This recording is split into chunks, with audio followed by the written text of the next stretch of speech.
It's the day after your daughter is born. Your wife is holding her, exhausted but glowing, in a hospital bed.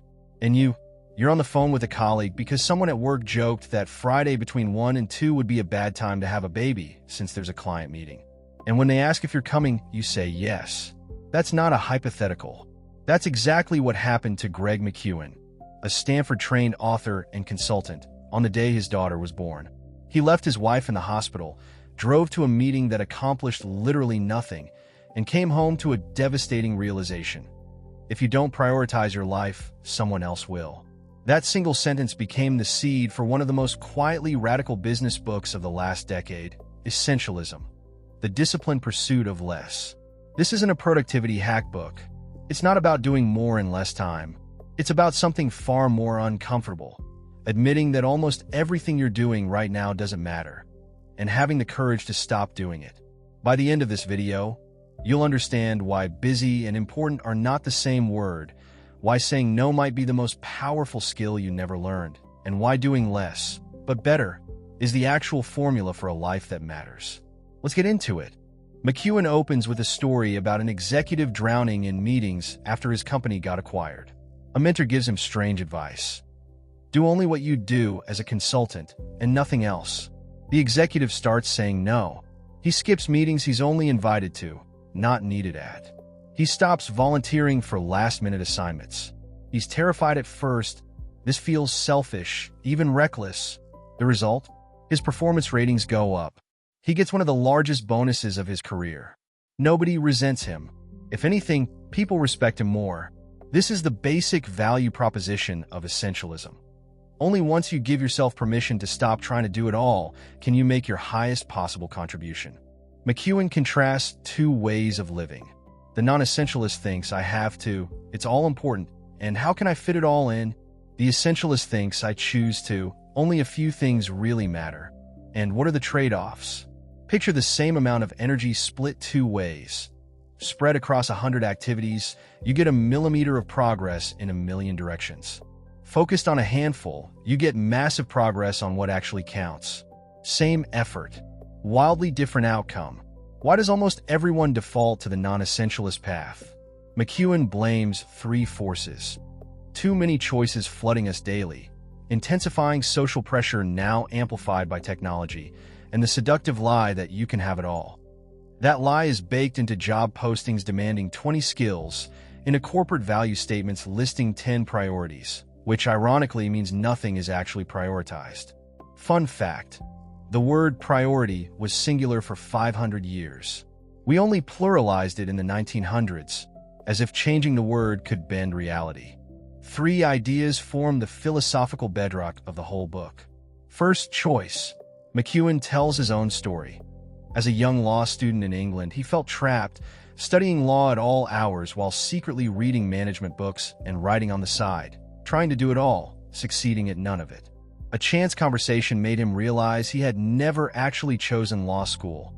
He'd simply never unchosen it. That's the trap. Psychologists call the extreme version learned helplessness.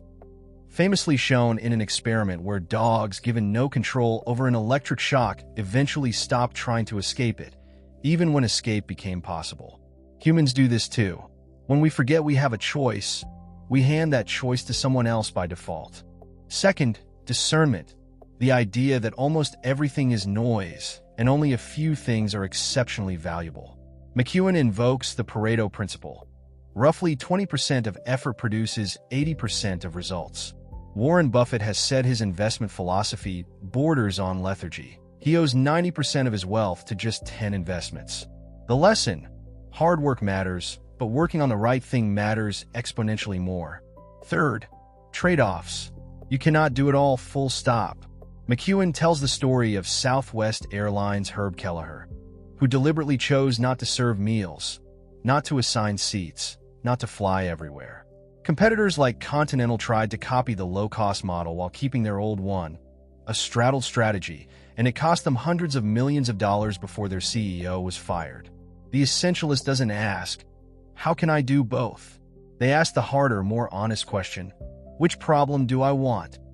Before you can eliminate anything, you have to know what's actually essential. This section covers 5 practices.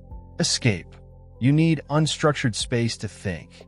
One CEO holds a company-wide Do Not Call Monday every month. No phones, no email, no agenda, just space to think. Isaac Newton wrote Principia Mathematica during 2 years of near-total isolation. Bill Gates has famously taken Think Weeks twice a year since the 1980s, reading over 100 articles in seclusion, even at the peak of Microsoft's growth. LinkedIn CEO Jeff Weiner deliberately schedules 2 hours of blank space daily, calling it his single most valuable productivity tool. Look, this chapter tells the story of screenwriter Nora Ephron's high school journalism teacher. He gives the class a set of facts about a faculty trip and asks them to write the lead. Everyone tries to summarize the who, what, when, where. He tells them they're all wrong. The real lead? There will be no school Thursday. The lesson? Information isn't insight. You have to find what actually matters within the noise, not just relay facts, but discover the point. Play. McKeown argues play isn't trivial, it's essential. Researchers found that grizzly bears who played the most as cubs survived longest in adulthood. Play reduces stress, which literally shuts down the brain's creative centers when it's absent. Einstein, Newton, and Watson and Crick's discovery of DNA's double helix all involve the mind invited to play. Sleep. Here's a striking story. Jeff, a driven young CEO running a global microcredit organization, ignores every warning sign. His organs start shutting down from chronic exhaustion and 4 to 6 hour nights. He eventually collapses entirely, sleeping 14 hours a day for weeks during recovery. His hard-won lesson, shared years later at a conference: protect the asset. You are the instrument of your own contribution. Treating sleep as weakness is, ironically, what makes you weak. Research on elite violinists found the very best performers didn't just practice more.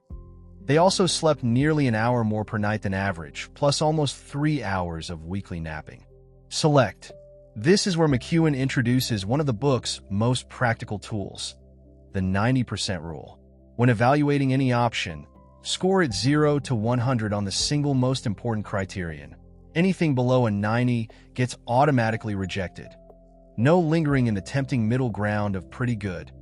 Entrepreneur Derek Sivers put it even more bluntly. If your answer to an opportunity isn't hell yeah, it's a no.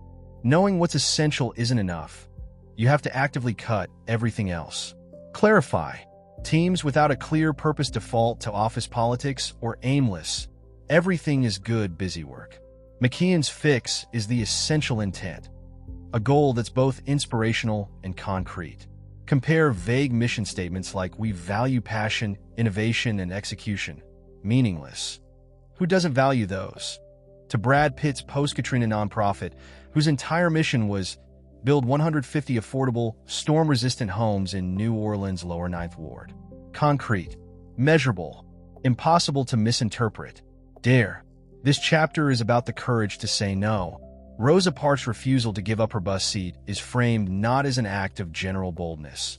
She described herself elsewhere as too timid to say no, but as a moment of total clarity about what mattered to her. McKeown also shares a moving story about Stephen Covey, who once turned down an old friend's dinner invitation to keep an evening planned with his young daughter, telling her, "Cynthia and I have a special date, don't we?" She recalled it decades later as the moment she knew she mattered most to him. McKeown gives 8 concrete scripts for saying no gracefully, from the humble email bounce back, "I'm in monk mode," to the simply devastating line, "Yes, what should I deprioritize?" Uncommit. This chapter tackles sunk cost bias using the infamous Concorde jet. A plane so expensive to build and run that British officials privately admitted it could not stand on normal economic grounds, yet governments kept funding it for decades simply because they'd already spent so much. The antidote. Ask if I didn't already own this. How much would I pay to acquire it right now? McKeown also introduces the reverse pilot, quietly stopping an activity to see if anyone even notices it's gone. Edit. McKeown compares elimination to film editing, the invisible art. Since 1981, no film has won Best Picture without at least being nominated for Best Editing. Twitter and Square founder Jack Dorsey describes his own job as CEO in exactly these terms. "I am constantly taking inputs and deciding the one or intersection of a few that makes sense. Good editing isn't just cutting. As Stephen King put it, sometimes you have to kill your darlings. Limit. The final elimination skill is setting hard boundaries. Harvard professor Clayton Christensen once refused to work a Saturday for a consulting project. And when his boss rescheduled it to Sunday instead, he declined that too, because Sunday was reserved for his family and faith. He wasn't fired. He was respected. As McKeown writes, boundaries aren't a cage. They're what actually gives you freedom. The same way a fence around a playground lets kids use the whole yard instead of huddling near the building. The final section is about designing systems so the essential things get done almost automatically. Buffer. Build slack into everything, because the unexpected always happens. McKeown compares the polar explorers Amundsen and Scott. Amundsen packed 4 thermometers and 3 tons of food and planted 20 marker flags along his route. Scott packed 1 thermometer and 1 flag. Amundsen's team returned triumphant. Scott's team died. The takeaway tool. Add 50% to any time estimate you make, because research shows we chronically underestimate how long things take, a bias called the planning fallacy. Subtract. In the parable The Goal, a Boy Scout leader realizes the fastest way to get his whole troop to camp isn't to push the fast hikers harder. It's to help the slowest hiker, Herbie, move faster because the whole group only moves as fast as its weakest link. Applied to life. Find your slowest hiker. The one obstacle that, if removed, would make everything else easier. And remove it first. Progress. A police department in Richmond, Canada, dropped recidivism from 60% to 8% over a decade with a program called Positive Tickets, rewarding young people for good behavior instead of only punishing bad behavior. One teenager who saved a girl from being hit by a car kept his reward ticket pinned to his wall for years, refusing to cash it in. The lesson: small, celebrated wins build unstoppable momentum. Start small. Get big results. Flow. Olympic swimmer Michael Phelps followed the exact same pre-race ritual for years, down to which earbud comes out first and which leg he stretches first, because routine removes decision fatigue and makes peak performance the default, not something you have to force. As his coach put it, it's more like his habits have taken over. Winning is a natural extension. Focus. The chapter's guiding question comes from a high school rugby coach with a stunning 418-10 record. What's important now? Not last play, not next week's game, right now. McKeown distinguishes multitasking. Fine, you can fold laundry and listen to a podcast, from multi-focusing, which is a myth. You cannot meaningfully concentrate on 2 things simultaneously. B. The book closes with Gandhi, who called his own process of radical simplification reducing himself to 0. He died owning fewer than 10 possessions, having devoted decades to a single essential intent: the liberation of his people. McKeown's final point: essentialism isn't a technique you apply occasionally. It's an identity. The question isn't just, am I an essentialist sometimes? It's, which is my major and which is my minor?